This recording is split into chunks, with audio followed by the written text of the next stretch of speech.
यही दल यही शासक दल जे निजको हिंदू मानकर केवल हिंदू मानकर सम्राट हिसाब से चित्रण करी धार्मिक भावना जागृत कराई राजनीति रे विश्वास करती। तेणु पुरी जहाँ एक आध्यात्मिक क्षेत्र हिसाब से सारा विश्व रे परिचित से ही पुरीर अधिवासी जनसाधारण यही सरकार ठारू बहुत किछि आशा करुथिले, किंतु अत्यंत दुख एवं दुर्भाग्यर विषय ए सरकार शासन क्षमता को 14 मास हेबा आसिबा परे मध्य पुरी सहरवासींकर सर्वोपरि पुरी जिलावासींकर श्री जगन्नाथ मंदिर संपर्कित जहाँ तांकर आशा आकांक्षा थिला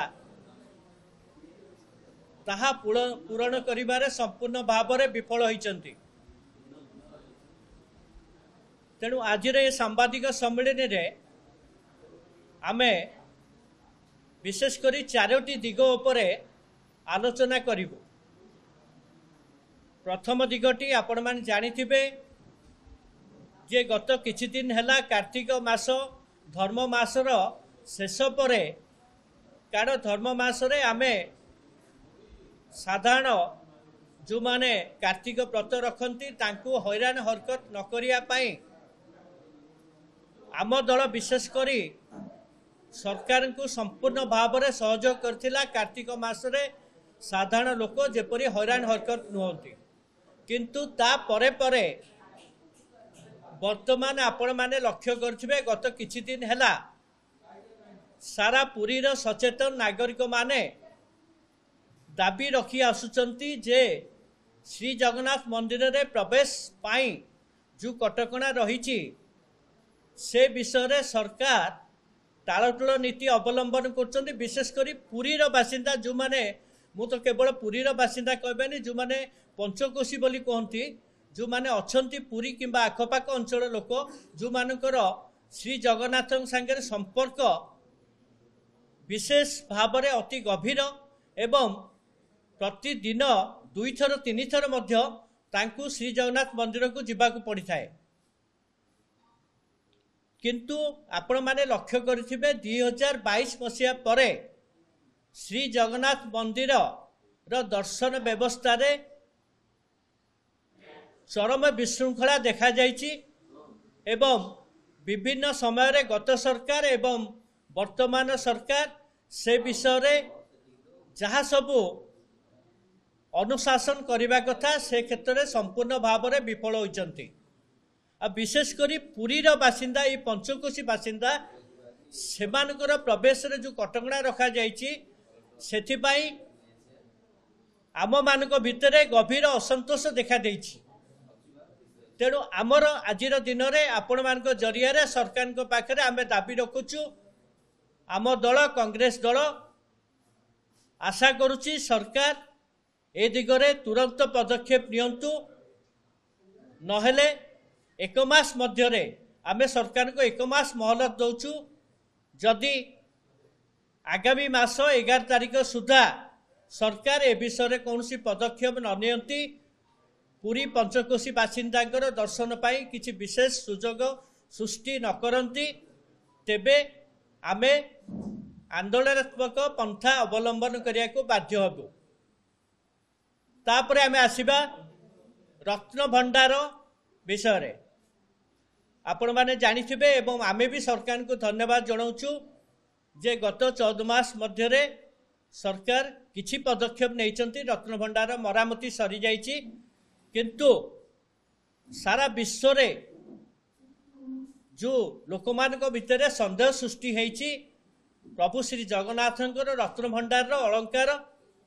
सुरक्षित अछि कि नाही एवं जहाँ भी गच्छित थिला ताहा प्रकृत पक्षरे अछि किंबा ताकू गायब करा जाइछि ए विषय रे बारंबार आलोचना पर्यालोचना गत 2 वर्ष धरी हेई चलीछि। किंतु समस्तଙ୍କର आशा थिला जे मरामती हेबार परे परे तुरंत सरकार यही सबू अलंकार मानकर अच्छिंत अलंकार मूल्यांकन करंतु गणति मणति करंतु एवं गत थर जहाँ आमर मेलक होइतिला ता सहित मेल करंतु किंतु सरकार विभिन्न समय विभिन्न कथा रखी आहकु टालटुल नीति अवलंबन करछंती जहाकू आमे संपूर्ण विरोध करछु एवं आमे आशा रखुछु जे सरकार कार्तिक मास सरी जाइछि एवं एई एक मास मध्यरे जदि ए विषय रे कौनसी पदक्षेप न नियंती तेबे आमे आंदोलनात्मक पंथा अवलंबन करिबु। तृतीय जिनिस आपण माने जानिथिबे जे गत किछि दिन तले श्री गुंडीचा मंदिर सम्मुख रे रथयात्रा परे परे गत रथयात्रा परे परे जो अस्वाभाविक परिस्थिति सृष्टि होइतिला जहाँ अत्यंत वेदनादायक थिला किछि श्रद्धालु तांको जीवन हराई बसथिले से विषय रे आमर आशा थिला विश्वास थिला सरकार जोटी आपण जानिथिबे जे वर्ष को 4 मास पुरीर समस्त प्रशासनिक कार्य ठप हो जाए कौन पाई कारण रथयात्रा पाई संपूर्ण भाव में पुरीर प्रशासन व्यस्त रहती एवं आपई पुरीवासी बहुत हैरान हरकत हुंती एवं तांको त्याग करती पुरीवासी 4 मास प्रशासन को छाड़ी दियंती ना महाप्रभुंकर रथयात्रा हेब तेणु आमे प्रशासन को सहयोग करवा किंतु प्रशासन को 4 मास पर्यंत सहयोग करिया सत्ते सारा ओडिशार प्रशासन पुरी रे समवेत हेबा सत्ते जो दला चकटा घटिला यह अत्यंत निंदनीय थिला वेदनादायक थिला। आमे आशा करथुलु सरकार ए दिगरे एक ठोस पदक्षेप नेबे किंतु दुखर कथा आपण माने देखिथिबे जो तदंत रिपोर्ट आसीची वर्तमान तदंत रिपोर्ट रे केवल 7 जन अधिकारी को एथिप्रति दायी करा जायछि किंतु जो मंदिर मुख्य प्रशासक सी टोटाली एई गत रथयात्रार संपूर्ण दायित्व निज हाथ को नहीं थिले आउ जो जिलापाल एवं आरक्षी अधीक्षक को एठू बदली निर्देश दिया जायतिला तांको विरुद्ध रे कार्यानुष्ठान पई कौन प्रकार तदंत रिपोर्ट रे उल्लेख नहीं किंतु आमर दाबी रहिबो जे प्रथमे एथिपाई दायी होचंती गत रथयात्रा समय थिबा एवं वर्तमान श्रीमंदिर मुख्य प्रशासक श्रीजुक्त अरविंद पाढ़ी एवं तत्कालीन जिलापाल एवं आरक्षी अधीक्षक सेमानक विरुद्ध रे दृष्टांतमूलक कार्यानुष्ठान ग्रहण करा जाऊ जदि ए विषय रे सरकार किछि कार्यानुष्ठान ग्रहण न करती आखि दृश्य भाव में ये तदंत रिपोर्ट दे लोक मानू सुरक्षा दियंती तेबे आम दल एक मास मध्य जदि सरकार पुणी किछि पदक्षेप न नियंती आमे ता विरुद्ध रे राजरास्ता को ओल्लैबु।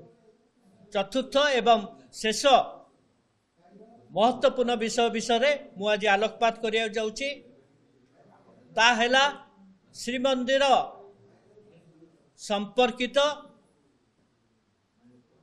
संपत्ति किंबा जमी जमा से विषय रे आपण मानकु किछि तथ्य रखिया चाहूँ। आपण मान जानिथिबे सुप्रीम कोर्ट रो राय अनुसार जदियो मान्यवर कोर्ट को राय विरुद्ध रे आमे कौन सी टिप्पणी देबा को चाहुना हो किंतु सेतेबेले चापा गुंजरण सृष्टि होइथिला जे सुप्रीम कोर्ट शह शह वर्ष धरिकी मठ ठारू क्रय करी किंबा महाराज कर पटादार हिसाब रे जमी भोग करी दखल करी घर द्वार करी बसवास करने समय रे हठात सुप्रीम कोर्ट रे एक निर्देश समस्त को व्यथित करथिला किंतु सुप्रीम कोर्ट सेठी गोटे तथ्य रखिथिले जे जो माने वर्तमान राय प्रकाश पाइबा समय रे सेई जमी रे अधिवास करछंती किंबा घर द्वार करिके बसवास करछंती तांको पाई सरकार एक नीति प्रणयन करंतु एवं तांको केइभଳି भाବରେ जेहेतु सेमाने पूर्वर मठ ठारू पैसा देइकिरी किणिचंती विभिन्न समय रे तेणु तांकु अत्यंत सुलभ दर रे जगन्नाथ को प्रणामी हिसाब रे किछि अर्थ प्रदान करी तांकु से जगह तांको नाम रे पूर्ण दिया जाऊ करा जाऊ किंतु विभिन्न समय रे गत सरकार समय रे ए विषय रे बारंबार एठिरा जो लोक प्रतिनिधि भी थिले स्वर्गत सीए मध्य राजस्व मंत्री आईन मंत्री थिबा समय रे मध्य ए विषय रे कौन प्रकार समाधान करा जाई पारिला नहीं। ए विषय रे विभिन्न अनुष्ठान विभिन्न पुरी सहर बासिंदा माने विभिन्न समय रे आंदोलनात्मक पंथा अवलंबन करने सत्वे पुरीवासींकर ये जो मौलिक सुविधा ए विषय रे गत सरकार मध्य कर्णपात करनथिले एवं आम मानकर आशा विश्वास थिला वर्तमान सरकार बहु भोट पाइचंती पुरी सहर रो किंबा आखपाख अंचल रो आम मानकर आशा थिला ए सरकार ए विषय रे 6 मास मध्य रे निश्चित भाव रे किछि पदक्षेप नेबे एवं 60,000 परिवार जे हंतसंत होउचंती निज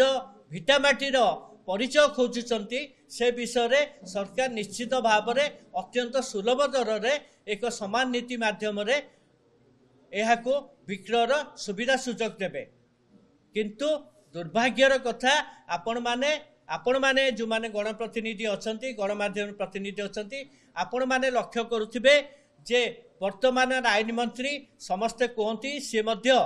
आम समय जो माने प्रथमे छात्र नेतारू तांको राजनीति आरंभ करथिले आईन विषय तांकर संपूर्ण ज्ञान अछि तांको पिता मध्य तांकर पूर्वतन राज्यपाल मध्य सीए आईन मंत्री हिसाब रे एवं राजस्व मंत्री हिसाब रे ओडिशार थिले तांकर संपूर्ण भाव रे मंदिर आईन विषय रे ज्ञान अछि सी आम मान को प्रतिश्रुति देइथिले मु एक समान नीति माध्यम रे 3 मास मध्य रे ए समाधान ए विषय रे समाधान करबी किंतु आपण माने एक विचित्र जिनस लक्ष्य करथिबे गत किछि दिन तले श्रीमंदिर मुख्य प्रशासक जी भी आपण माने गणमाध्यम प्रतिनिधि जो माने तांको सहित साक्षातर सुजोग पाइचंती किंबा पुरी सहर जनसाधारण जी तांको संगे साक्षात करचंती आपण माने लक्ष्य करथिबे जे तांकर राजस्व विषय रे कौन सी प्रकार ज्ञान नाही किंबा आईन रो विषय रे कौन सी प्रकार ज्ञान नाही से जने सु प्रशासक होई पारंती किंतु मंदिर रो जमी जमा किंबा राजस्व किंबा आईन विषय रे तांकर कौन सी ज्ञान नाही किंबा आश्चर्यजनक भाव में श्रीमंदिर रे जो माने ए आ विषय रे जो माने आंदोलन करचंती भूसंपत्ति सुरक्षा परिषद तांकर सभापति जेतेबेले तांको सहित देखा करिया जाइतिले सीए आश्चर्य प्रकाश कले कहले जो यूनिफॉर्म पॉलिसी जोटा सरकार करचंती सेटा केवल सेवायत मानक पई प्रযোज्य से विषय भी जानना जे जे यूनिफॉर्म पॉलिसी समस्त पई प्रযোज्य आ से प्रकार मुख्य प्रशासक ठारू आमे कौन सी प्रकार पुरीवासी किंबा आखपाख जो माने एई मंदिर जमी जमा समस्या विषय रे हंतसंत होउचंती तांको ठारू आमे कौन सी प्रकार न्याय पाइबा पई आमे आशा करूनाहु तेणु आमे सरकार को पाखरे वर्तमान दाबी रखुचु तुरंत जहाँ आईन मंत्री करथिले 3 मास रु 6 मास होबा गोटाई तुरंत ए विषय रे जदि 1 मास मध्य रे कौन सी प्रकार ए विषय रे पदक्षेप न नियंती एवं प्रथम करिकिरी वर्तमान जे श्रीमंदिर मुख्य प्रशासक अछंती तांकू ए पदपी तुरंत हटा जाऊ एवं जड़े पूर्णकालीन प्रशासक को एठी अपॉइंटमेंट करा जाऊ जहार राजस्व विषय ज्ञान थिबो एवं मंदिर आईन विषय ज्ञान थिबो तांकू एठी अवस्थापित करा जाऊ एवं एई जो प्रॉब्लम अच्छी पुरीवासींकर आ विषय तुरंत समाधान 1 मास भितर करा जाऊ आ जदि ए विषय सरकार 1 मास मध्य कौन सी प्रकार पदक्षेप न नियंती तेबे आमे ए विषयटा को अत्यंत गुरुत्व हिसाब रे गुरुत्वपूर्ण हिसाब रे नेबो एवं सशस्त्र विरोधी दल हिसाब रे आमे प्रति वार्ड प्रति गाँ बुलेबू एवं सचेतनता रथ बुलेबू एवं सरकार को निश्चित भाव में राजरास्ता को टाणीबू।